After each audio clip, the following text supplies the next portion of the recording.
Ek is Dries Wiese, ek boer hier in die Hardemans Karoo, op die plaas Kasteel in Loxton Distrik.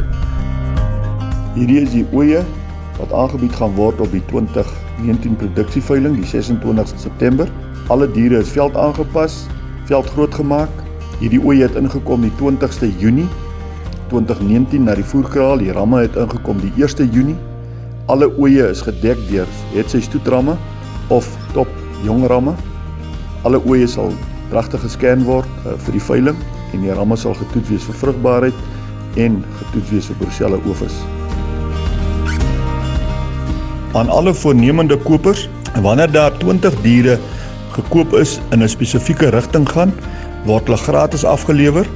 Normaalweg gaan daar gewoonlik 'n lorry of 'n bakkie met 'n sleepwa of 'n bakkie alleen hier vanaf Bloemfontein of Kimberley of selfs dwarsdeur tot in Pretoria.